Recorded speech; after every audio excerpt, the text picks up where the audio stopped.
네, 오늘 경기가 또 마무리가 됐습니다. 오늘 경기 좀 모처럼 시원하게 좀 흘러가 줬었는데 특히 선수들 중에서도 덩치 큰 선수들의 좀 움직임이 눈에 띄었던 하루였습니다. 오늘 시장 좀 오늘 경기 어떻게 흘러가는지 좀 더 자세히 얘기 나눠보겠습니다. 오늘 해설에는 토마토 투자클럽 부자기미 전문가 함께해 주시겠습니다. 안녕하세요. 네, 안녕하십니까. 네. 전문가님 오늘 경기 좀 어떻게 보셨나요? 네. 시원하게만 봐도 괜찮을지. 네, 제가 그 오늘장 MVP를 출연을 한 이후에 네. 오늘이 뭐 최고의 날이지 않았나. 저는 그렇게 네. 평가를 좀 하고 싶습니다. 그동안 너무 부진했기 때문에. 네네. 제가 그 전주에 출연해서 이런 네. 말씀을 드렸었습니다. 그때 우리 코스피 지수가 0520 돌파형이라고 그래서 네. 21선을 장대 양봉으로 뚫고 가면서 9월 달에 미국의 금리 인상이 물 건너갔다라는 신호를 시장에서 보내고 있다. 이제 네. 그런 말씀을 드렸었지 않습니까? 그 부분이 오늘 이제 뚜렷하게 그 확인 도장을 찍었다. 네. 저는 뭐 이렇게 그 판단을 하는데요. 네. 어찌됐든 간에 지금 뭐 미국의 이제 금리 인상 부분이 가장 중요할 수뿐이 없는 건데 지금 뭐 소매 판매가 0.2% 전월 대비해서 원래 예상치가 0.3%였는데 안 좋게 나왔고 산업 생산 같은 경우에는 마이너스 0.4%까지 떨어졌단 말이죠. 네. 이제 이런 부분들이 거의 이제 12월 달 연기 쪽으로 가는 그러한 이 부분이 사실 굉장히 중요한 게요. 네. 미국이 금리 인상을 4번 할 때 대부분 다 그 우리가 감지를 할 수 있었던 거는 그 뉴욕 시장의 컨센서스예요. 네. 그런 부분들인데 그런 부분들이 이제 거의 뭐 안도 랠리를 오늘 네. 확인했다 이렇게 좀 볼 수가 있겠습니다. 네, 좀 12월로 금리 인상 좀 미뤄지는 쪽으로 좀 무게를 두시는 것 같아요. 네, 허연님 오늘 경기 좀 어떻게 보셨나요? 예, 뭐 좋게 봤습니다. 일단 뭐 어제는 그 장 끝나고 그 영변 핵시설 그거 나오더니 완전 네. 오늘 메롱 장세네요. 그거 끝나고 나서 신용등급이 나중에 나왔는데 재료로는 훨씬 더 이게 핵보다 더 무서운 재료였던 것 같아요. 네. 그러니까 숏 잡은 사람들한테는 어쨌든 아침에 뭐 한 1.6인가 떠서 나왔고 아침 시초가만 잡았어도 선물 기준으로 한 거의 6포인트를 먹었던 엄청난 장세가 오늘 나왔던 것. 그러니까 아까 코리안가 뭐 한 7, 8배 나는 그런 장세가 나왔던 것 같고요. 뭐 이런 분위기면 조심스럽게 내일장을 예단해 보자면요. 네. 분위기가 약간 옆에다가 귀를 붙일 것 같아요. 귀. 귀요? 네, 그 네. 양봉을 길게 저희가 이제 귀라고 표현하잖아요. 이 귀. 네. 양봉을 세게 붙여놨기 때문에 내일을 글쎄 모르겠어요. 많이 빠진다고 하면 몰라도요. 이렇게 웃고 계시는데 비슷한 생각이시죠? 네, 귀 정도 하나 이렇게 하나 십자형 도지라고 하죠. 네, 아니면 점프가 나올 수도 있는 네. 강한 장이지 않냐 보고 네. 있고요.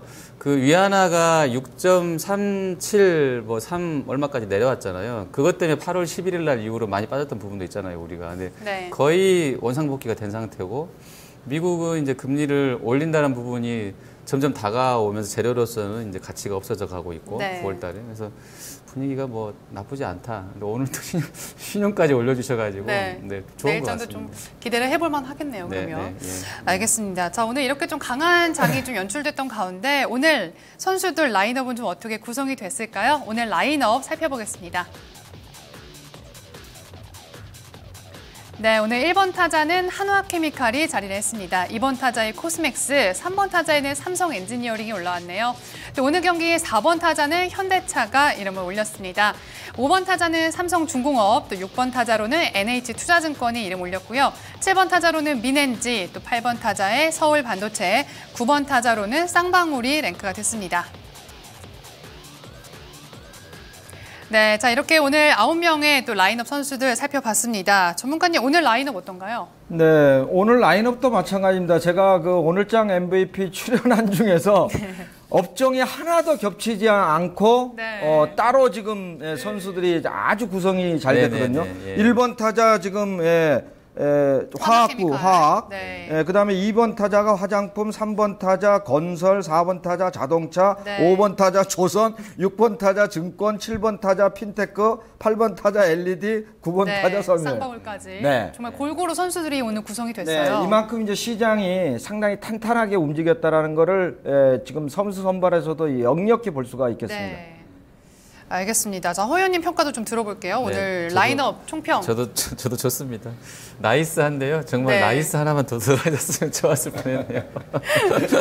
네, 알겠습니다. 좋습니다. 네, 예. 자, 오늘 이렇게 좀 탄탄하게 좀 선수들이 구성이 됐습니다. 1번부터 9번 타자 선수들까지 골고루 자리를 했는데 이 중에서 관심 선수들 좀 더 자세히 볼게요. 어떤 선수 먼저 좀 챙겨볼까요? 네, 역시 뭐 현대차부터 좀 보겠습니다. 네, 오늘 4번 타자입니다. 네, 그렇습니다. 뭐 이제 원해난율의 이제 수혜주 이렇게 보는데 이제 제가 보는 거는 지금 우리가 이제 원화 수혜주 이래가지고 자동차가 이제 올라왔고 그다음에 이제 제가 8월 달까지는 기아차를 MVP로 계속 선정을 했지 않습니까? 네.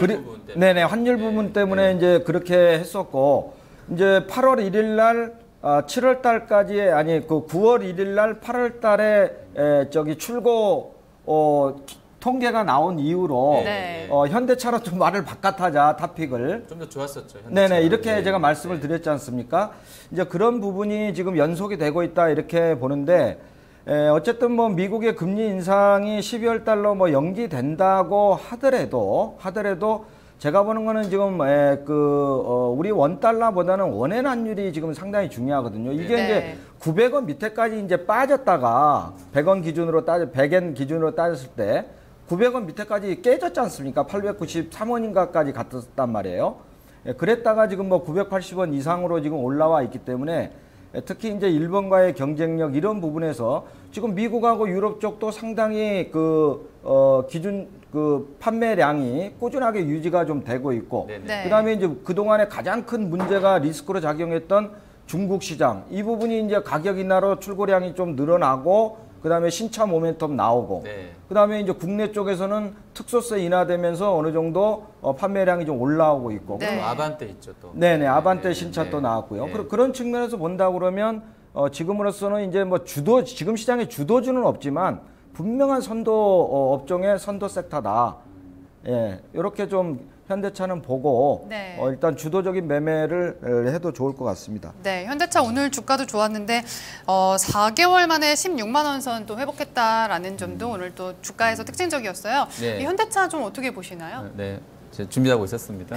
현대차는 차트 네. 한번 띄워보시면 우리 차트는 200일선이 안 나오더라고요. 저 방송용으로. 근데 기아차는 이미 200일선을 깨고 올라갔거든요. 위쪽으로. 근데 현대차는 오늘 딱 200일선에서 만났다가 뭐 간당간당 했는데 16만 원. 예. 200일선을 뚫고 일단 네. 회복하고 마감이 됐어요. 그 굵은 실선. 저 위에 주황색 선 위에 200일선 떨어지고 있습니다. 이렇게. 거기 딱 만나서 오늘 뚫었어요. 근데 네. 볼륨이 좀만 세졌으면 좋았을 뻔했는데 그래서 이제 현대차라든지 이런 종목군 봤을 때 제가 아까 귀 붙이겠다고 했던 이유가 네. 이런 거거든요. 지수상으로는 조금 쉴 수는 있을 것도 같아요. 한번 200일선을 보고 와야 되니까 다시. 근데 전문가님 말씀해 주신 것처럼 분위기가 나쁘지 않게 이쪽으로 흘러가는 것 같고요. 7월, 8월 이후로 장 이렇게 돌아설 때, 그러니까 예를 들어 중소형주가 위쪽에서 돌아서 밑으로 꼬꾸라질 때 얘네들은 반대로 올라섰던 상황이기 때문에 이미 그때부터 약간은 이제 그 컨셉이 주도주 컨셉이 바뀌었다라고 보고 네. 있고요. 그래도 수익률 면에서는 그러니까 그 하루 일간 수익률 면에서는 아직은 현대차는 그냥 보험적인 성격 정도이고 실제로 수익이 더 많이 나는 쪽들은 중소형주나 작은 종목인 것은 맞아요. 그러니까 수익률 게임으로 봤을 때는 네. 그래서 아직까지도 그 정도 성격으로 현대차는 보실 필요는 있겠고요. 다만 이제 시장이 된다 그러면 시장 대비로는 뭐 꾸준하게 같이 움직일 수 있는 여건들은 돼 있는 종목이 아니겠는가 이렇게 보고 있습니다. 네, 예. 좀 안정적인 종목으로 보고 계시는 예, 거네요. 그런 것 같아요. 예, 네, 종목이. 알겠습니다. 배당도 또 좀 많이 준다고 하고요. 네, 배당 측면에서도 네, 또 네, 현대차 좀 고려해 볼 수가 있겠네요. 자, 다음 두 번째 선수 좀 넘어가 보도록 하겠습니다. 오늘 두 번째 관심 선수로는 어떤 선수 좀 뽑아 주셨나요? 저 NH증권 제가 갖고 왔습니다. 네, 또 오늘 증권주 또 좋았었죠. 네네네. 예. 제가 참 좋아하는 증권주인데요. 네. 사실은 증권주는 그냥 그런 것 같아요. 잘 모르겠으면 사버리면 돼요, 그냥. 예. 그러니까 아침에 네. 떠서 나오는데 어이씨 뭐지? 나 잘 모르겠는 걸 그러면 증권주 사면 돼요. 정말로요?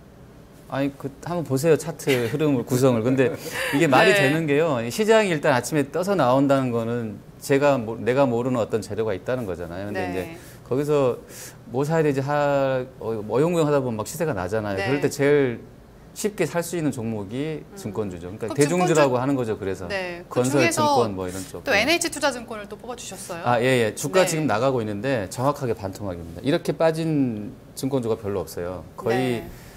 거의 만 한 8천, 7천 원에서 딱 절반까지 접히고 난 이후에 지금 반등이 바닥에서 나오고 있거든요.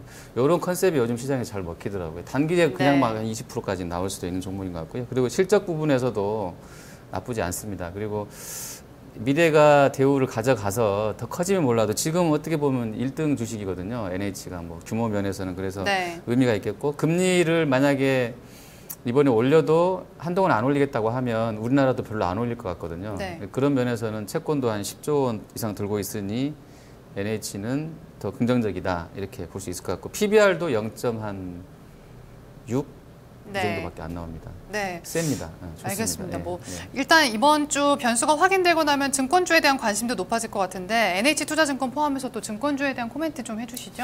네네. 제가 전주에 출연했을 때 증권주에 대해서 말씀을 드릴 때 가장 고민스러운 섹터다 이런 말씀을 드렸지 않습니까? 네네. 예. 네. 그래서 이제 어차피 이제 지수가 코스피는 지금 2000, 코스닥은 700을 보고 지금 가는 그런 흐름이 나왔기 때문에 네네. 아까 허 의원이 말씀하신 거를 저도 거의 전적으로 동의를 합니다. 네. 그래서 지금 가장 그때 제가 전주에 말씀드렸던 게 실적은 좋은데 이게 수급이 안 좋아서 못 돌아서고 있기 때문에 가장 고민스러운 섹터다 이렇게 말씀을 드렸잖아요. 네, 네. 그런 측면에서 본다 그래도 NHN 같은 경우에도 지금 실적으로 보면은 지금 3분기에도 한 230% 좋아진단 말이에요. 4,150억 정도 나올 정도면 그러면 뭐 이제 두려울 게 없다 증권주들은. 네네. 그런 측면에서도 얼마든지 공략이 지금 가능한 자리다. 이렇게 뭐 보셔도 좋을 것 같아요. 두 분 다 증권주에 대해서 상당히 좀 좋은 전망을 제시를 해주셨어요. NH 투자증권 포함해서 또 관련 종목들 잘 체크해 보셔야겠습니다. 자, 다음 세 번째 선수로 좀 넘어가 볼게요. 한 종목 더 본다면 어떤 선수 뽑아볼까요? 네, 오늘 이제 가장 상승폭이 컸던 게 이제 삼성 네. 엔지니어링과 삼성 중공업 아니겠습니까? 네, 그래서 맞습니다. 오늘 이제 건설주들도 이제 많이 좀 올랐는데요. 이런 것들은 이제 미국의 금리 인상이 좀 미뤄지면서 다시 이제 유동성이 풍부해질 수 있는 네. 오늘 외국인들이 30일 만에 들어오면서 대거 현선문에서 1조 가까이 지금 대거 들어왔지 않습니까? 네. 이런 유동성 장세를 감안한다고 하면 역시 이제 증권주나 건설주 이런 쪽으로 좀 들어올 가능성이 높다 네. 이런 거 보고 지금 어차피 이제 저 PBR 주 중에서 낙폭이 가됐던 애들을 주로 들어올리는 그런 구간이기 때문에 그래서 이제 삼성 엔지니어링이 이제 그런 얘기가 나왔는데요. 제가 볼 때는 물론 단기적인 반등입니다. 단기적인 네. 반등인데 네. 오늘 이제 삼성중공업과 그 합병 이슈를 다시 지금 부각을 시켰지 않습니까? 네, 네. 그렇죠. 이 네. 부분은 제가 볼 때는 상당히 유효하다고 봐요. 왜 상당히 유효하다고 네. 보냐면 작년에 실패를 했던 이유가 뭐냐면 타이밍을 잘못 잡았어요. 삼성 기조실에서. 네, 네. 왜 그러냐면은 작년 9월 1일 날 삼성 엔지니어링 주가가 72,000원이었거든요. 네. 그러다 보니까 매수 청구권 가격이 한 65,000원 가까이 나왔단 말이에요. 그런데 실제 합병일 날 갔을 때 주가가 47,000원까지 빠져버렸어요. 그러니까 국민연금이고 어디서 전부 주식 매수 선택권을 행사해버리니까 합병이 무산됐던 거란 말이죠. 네. 그러면은 이번에는 지금 시장의 흐름상으로 봤을 때 정확하게 포인트를 잡아가지고 기조실에서 지금 합병 얘기를 재부각시켰다. 네. 저는 그런 측면으로 지금 좀 접근을 할 필요가 있다. 네. 예. 주가가 지금 뭐 2만 원대니까 그때 비한다고 하면 지금 뭐 한 8개월, 9개월 사이에 또 거의 뭐 반토막 난 거죠. 반반토막이 난 거 아닙니까? 네. 그런 측면에서 좀 유심히 볼 필요는 있다. 삼성중공업과 이 합병 이슈 좀 유효하게 가져갈 만한 좀 모멘텀이 될 수가 저는 있겠네요. 그 사장님 그 인터뷰 내용을 보고 네. 다 100번 다 맞는 말씀인 것 같더라고요. 이게 공감이 제가 되더라고요. 왜냐하면 중공업이 지금 자기네가 안 해봤던, 그러니까 약간 플랜트 쪽이라든지 복잡했던 선종에서 손실이 난 거잖아요. 근데 그거는 엔지니어가 없었기 때문이라고 자기네가 인식을 한 것 같아요. 물론 네. 이제 더 우수한 직원들이 있었을 수도 있겠는데, 그러니까 엔지니어링에 가 있는 유수한 인재들이 온다고 하면 우리가 좀 더 잘할 수 있지 않겠냐라는 쪽으로 포커스를 잡은 것 같아서 일단 저는 이분이 생각은 좀 있구나 그래도. 그러니까 데려가면 같은 계열이긴 해도 우리가 배 만드는데 엔지니어링 직원 데려다가 일 시킬 수는 없는 거잖아요. 근데 합쳐지면은 조금 더 이제 그쪽에서 탄력을 받을 수 있겠고요. 네. 그 드릴십도 아침에 제가 이제 말씀드렸어요. 드릴십을 거의 7천억짜리인가를 하나 하고 있는 게 있었는데 이게 납기가 연기가 됐대요. 근데 그 돈을 받아낼 수 있다고 합니다. 이번에는 연장 한 건에 대해서. 근데 이 부분이 예전 같으면은 다 내가 다 중공업이 다 손실을 그냥 떠안고 가야 되는데 협상을 한 것이었든지 몰라도 아침에도 말씀드린 것도 연장선인데 어쨌든 그런 부분도 약간은 좀 실적 부분에서 긍정적이겠고 네. 그 사장님이 박 사장님이 일단 3분기에 어떨 것 같아 그러니까 2분기에 싹 털어냈기 때문에 앞으로의 잠재 손실까지 다 그냥 한꺼번에 전부 챙겨서 다 했기 때문에 앞으로는 흑자밖에 날 일이 없어 이렇게 좀 네. 세게 말한 것 같아요. 워딩으로 보면. 그러니까 네. 이제 실적에 대해서도 우려했던 투자자들이 좀 맘 놓고 그냥 사버린 거 아닌가 이런 생각은 듭니다. 네, 같이. 그러니까 이게 네. 삼성 이 부분은 제가 좀 의미 있게 보고 있다 이런 말씀을 드렸던 게 뭐냐면 지금까지 이제 삼성그룹의 합병 부분 뭐 제일모직이나 삼성물산과의 합병이라든지 이런 부분들이 네. 대부분 이제 그 오너 일가의 지분 승계 문제 이런 거에 의해서 이루어졌던 거 아닙니까? 있었죠. 예. 네. 순수하게 합병을 했을 때 시너지가 날 수 있느냐 없느냐를 판단한다고 보면 네. 사실은 삼성중공업하고 엔지니어링하고 합병하는 거는 정말 시너지가 날 수 있는 부분들이에요. 네. 근데 이제 작년에 타이밍을 잘못 잡았던 건데 네. 올해 만약 이번에 다시 시작을 해서 뭐 내년 초라든지 이렇게 합병이 만약 된다고 한다면 저는 분명히 두 양사 간의 합병 시너지는 나올 수 있다. 네. 네. 네. 알겠습니다. 그럼 두 종목 다 관심 있게 지켜봐야겠네요. 네네네, 삼성중공업까지. 그렇습니다. 알겠습니다. 자, 오늘 라인업 선수 이렇게 또 관심 선수 세 종목까지 좀 뽑아봤습니다. 그렇다면 오늘 9명의 라인업 선수 중에서 어떤 선수한테 좀 MVP를 줘볼까요? 네, 오늘의 MVP는 현대차가 당연히 받도록 하겠습니다. 네, 오늘의 4번 타자였죠. 현대차의 MVP를 또 선정을 했습니다. 자, 현대차 그렇다면 이 시점에서 좀 어떻게 공략을 하면 좋을지 좀 더 코멘트를 해주시죠. 네, 아까 우리가 뭐 현대차에 대해서는 좀 자세히 말씀을 드렸기 때문에 이제 네. 기술적인 분석만 좀 말씀을 드리면 원래 이제 16만 원대가 이제 그 200일선입니다. 그러면 네. 거기는 상당히 마지막 저항선이기 때문에 강한 저항을 받을 수가 있거든요. 근데 그 부분을 오늘 장대 양봉으로 뚫었단 말이에요. 네, 오늘 이거는 뚫어냈어요. 굉장히 강한 네. 모멘텀입니다. 굉장히 강한 모멘텀이기 때문에 이번 파동은 뭐 이제 다음 지금 그 저항선이라고 볼 수 있는 뭐 한 17만 5천 원까지도 네. 추세를 이어갈 가능성은 상당히 높다. 네. 그렇게 보시고 대응하셔도 좋을 것 같아요. 네, 알겠습니다. 자, 오늘 MVP 선수 현대차였는데요. 어때 좀 기술적인 공략 부분이라든지 좀 더 코멘트를 해주신다면. 아까 귀 달 거라고 말씀드렸는데 귀 달리고 나면 네. 그 항상 주추세 뚫고 나면 한번 접었다 다시 가야 그 확인 과정은 하잖아요. 근데 기아차처럼 안 하고 바로 갈 수도 있을 것 같은데요. 어쨌든 분위기는 한번 점검하고 가야 좀 더 안심하고 더 살 수 있을 것 같고요. 밸류는 사실 현대차하고 하이닉스는 방송에서도 몇 번 말씀드렸습니다. 그날그날 재료 따라서 움직임은 나오는데 너무 네. 싼 종목 중에 하나인 것 같아요. 하이닉스랑 현대차는 네. 너무 아까운 저평가된 주식이었다. 한국에서 네. 이렇게 보고 있습니다. 네. 알겠습니다. 자, 오늘 마감 상황 이렇게 좀 네, 내일 경기 바로 좀 어디에 포커스를 맞추면 좋을지 내일장 관전 포인트 이어서 좀 짚어보겠습니다. 자, 먼저 전문가님 내일장 관전 포인트 좀 어떤 부분을 좀 눈여겨봐야 될까요? 네, 역시 뭐 이제 FOMC가 진행이 이제 되고 있고 내일 마감이 되고 우리나라 시간으로 이제 우리는 금요일 날 새벽 2시 정도에 이제 확인을 할 수가 있겠는데요. 참 뭐 옐런 의장의 시름이 상당히 지금 깊어질 수뿐이 없다. 네. 이렇게 보는데 제가 보는 관점은 전번에 그 피셔 부의장이 한번 얘기를 하면서 9월 달에 하는 쪽으로 거의 확정적으로 이렇게 한번 간 적이 있었잖아요. 그때 이제 중요한 포인트로 제가 말씀드렸던 게 지금 옐런은 침묵하고 있다. 네. 이런 말씀을 한번 드린 적이 있는데 지금 그 미국의 금리 인상이 그렇게 그 쉬운 문제가 아니지 않습니까? 우리가 뭐 2004년도 최근에 했을 때도 그게 이제 그 뭐 금융 위기로 또 이어졌던 거고 94년도에 금리 인상했던 게 우리 또 IMF로 또 이어졌던 거고 이런 그 경험치들이 그리스펀 수수께끼라고 하는데요.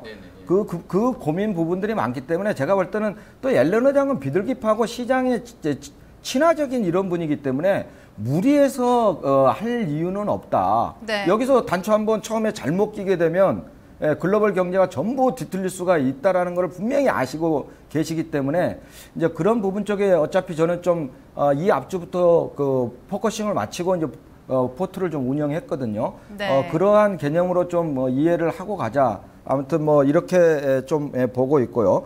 지금 이제 우리가 대응 전략으로 봤을 때 어차피 제가 말씀드렸던 대로 저 PBR주 낙폭과대주, 낙과주들이 지금 들어오르는 구간이거든요. 2000포인트대까지는 거의 이 무게 중심으로 갈 가능성이 높다. 저는 이렇게 보기 때문에 그렇게 가면서 그 다음에 얘들이 무한정 추세적으로 가기는 힘들다. 저는 이렇게 봅니다. 왜냐? 실적이 안 받쳐주기 때문에 추세적으로 타고 가기는 주도주 형성을 하기는 힘들어요. 주도주는 3분기 실적 나올 때쯤 되면은 이제 뭐 전차가 됐든 뭐 차화정이 됐든 나올 겁니다. 주도주가. 제가 볼 때는 그때까지는 어쨌든 낙폭과대주 쪽에 무게 중심을 두고 매매를 하되 네. 지금 3분기에 실적이 호전되거나 지금 뭐 핀테크 같이 이슈화가 강하게 일어나는 네. 이런 쪽에서도 얼마든지 수익을 낼 수 있다. 그래서 양쪽을 바벨 전략으로 가면서 수익을 내야지 낙폭과대주 쪽에만 지금 간다고 그래가지고 포트를 다 싣고 갔다가 지수가 또 충격을 받게 되면 또 어려워질 네. 수가 있거든요. 그래서 양쪽에 제가 전주에 말씀드렸던 대로 한 7대3 정도의 비율이 가장 적절하다. 저는 이렇게 보거든요. 그런 관점에서 그렇게 바벨 전략을 사용하면서 좀 매매하는 전략을 세우면 좋겠다. 이렇게 좀 봅니다. 네, 알겠습니다. 자, 그렇다면 끝으로 내일장 좀 클린업 트리오는 어떤 선수들로 좀 구성을 하면 좋을지요? 자, 내일장 선수들 좀 확인을 해보겠습니다. 내일장 클린업 트리오 어떻게 될까요? 네, 내일 그 3번 타자는 한국콜마, 4번 타자는 LG화학, 네. 5번 타자는 현대미포조선으로 선정을 했습니다. 알겠습니다. 자, 첫 번째 한국콜마부터 좀 선정을 짚어보도록 하겠습니다. 네, 한국콜마 좀 어떤 점에서 접근을 해볼까요? 네네, 저는 뭐 화장품 섹터는 뭐 여전히 좀 강건하다 이렇게 보고 있습니다. 지금 뭐 아모레퍼시픽이라든지 LG생활건강, 코스맥스, 한국콜마 이런 것들 지금 뭐 볼린저 밴드, 하단 밴드에서 상당히 견고하게 지금 지지를 하고 있거든요. 네. 견고하게 지지를 하고 있는 상태인데 요번에 이제 중추절 들어오고 그다음에 이제 중국이 국경절까지 이제 10월 1일부터 10월 7일까지 또 쉬지 않습니까? 네. 10월 7일까지 사실상 쉬어도 그 친구들은 그 고향에 내려가면 거의 10일, 15일 있다 옵니다. 왜냐하면 열차 타는 시간만 막 3박 4일, 4박 5일씩 걸리는 데도 있고 하기 때문에. 요즘엔 안 그래요. 그래요? 정관이. 저번에 1대1로 안 돼서 그렇습니까? 저번에 그 뭐죠? 그거 안 보셨구나. 그 고속 전철이 연결돼가지고 네. 웬만하면 8시간에 다 주파가 그래요? 가는. 네. 네. 14개성이 다 그렇게 연결이 된다? 위아래 다 4개씩 이렇게 짝짝 끄어져가지고요. 웬만하면 8시간이면 다 가요. 그 중에서도 오지가 또 있습니다. 워낙 그렇기 때문에. 어쨌든 네. 3박 4일까지는 제가 말씀드리는 그 요지는 네. 어쨌든 이제 이런 국경주를 맞이해가지고 우리가 그동안에 이제 그 요커들의 방문이 좀 줄어들면서 네. 화장품주들도 이제 파동이 안 나왔었던 자리인데 이제 뭐 다음 주면은 이제 우리도 이제 추석에 들어가지 않습니까? 네, 그렇죠. 그러면 뭐 다음 주까지는 한번 파동이 나올 수 있는 자리가 들어왔다. 네. 이렇게 좀 보고 있고요. 네. 4번 타자는 LG화학입니다. LG화학인데 지금 사실 그 이제 화학주들은 순수 화학주들 NCC를 가지고 있는 업체들은 네. 3분기에는 실적이 조금 수그러들 가능성이 좀 있어요. 있는데 2분기보다는요? 네, 2분기보다는 3분기가 좀 좋지 않을까 네, 네. 네. 개연성이 높은데 예. 이제 제가 LG화학을 좀 말씀드리는 거는 상대적으로 롯데케미칼에 비해 가지고 상당히 지금 저평가되어 있는 구간이다. 저는 이렇게 보거든요. 네. 그래서 이제 그런 부분이 순수화학 쪽에서 사실은 이제 조금 다운스트리밍이 밑으로 좀 내려오면서 고부가가치 쪽으로 이전을 잘 시키고 있고요. 네네. 제품 믹스를 LG화학이 잘했지 않습니까? 그 다음에 이제 전기차 부분 이게 이제 중국에서 대량의 수주도 땄고 네. 내년 정도 되면은 전기차 배터리 부분이 흑자로 전환이 된다. 이 부분은 굉장히 중요한 부분이거든요. 네. 그러한 측면에서 이번에 화학 섹터에서는 LG화학이 주도적으로 치고 올 가능성이 높다. 저는 좀 이렇게 판단을 하고 있습니다. 네. 알겠습니다. 자, 마지막으로 현대미포조선 또 트리오 중에 한 선수로 뽑아주셨어요. 현대미포조선은 어떤 포인트가 네. 있을까요? 제가 그 뭐 조선주 좋아하지는 않는데요. 네. 조선주 제가 뭐 MVP 하면서 처음 추천드리는 것 같은데요. 네. 지금 시장 흐름이 그렇게 가고 있기 때문에 트레이딩으로 매매를 해야 되는데 지금 낙가주들이 올라온다고 해서 저는 아무거나 다 손대면 안 된다 이렇게 보거든요. 네. 그 중에서도 분명히 모멘텀을 가지고 있는 것들. 그러면 조선주 같으면 유일하게 올해 흑자 전환을 할 수 있는 회사가 현대미포조선입니다. 네. 왜 그러냐면 얘는 중소형 선박이기 때문에 LNG선이라든지 뭐 컨테이너선이라든지 이런 게 훨씬 더 빨리 돌아서거든요. 빨리 돌아서기 때문에 흑자가 올해 난단 말이죠. 그래서 이제 현대미포조선 같은 경우에는 트레이딩적으로 속도를 더 낼 수 있다. 저는 이렇게 좀 판단을 했습니다. 네, 알겠습니다. 자, 이렇게 오늘 경기에 대한 해설도 들어봤고요. 또 9명의 라인업 선수들 그리고 내일장 클린업 트리오까지 좀 점검을 해봤습니다. 자, 오늘 이렇게 좀 강세장이 나타나면서 내일 시장에 대한 좀 기대감 불어오는 시점입니다. 내일 또 여러분들 응원하는 선수들 또한 번 힘을 내줄 수 있기를 기대해보면서 오늘 이 시간 마치도록 하겠습니다. 저희는 내일 이 시간 집중 골든타임으로 다시 찾아뵙겠습니다. 함께해 주신 여러분 고맙습니다.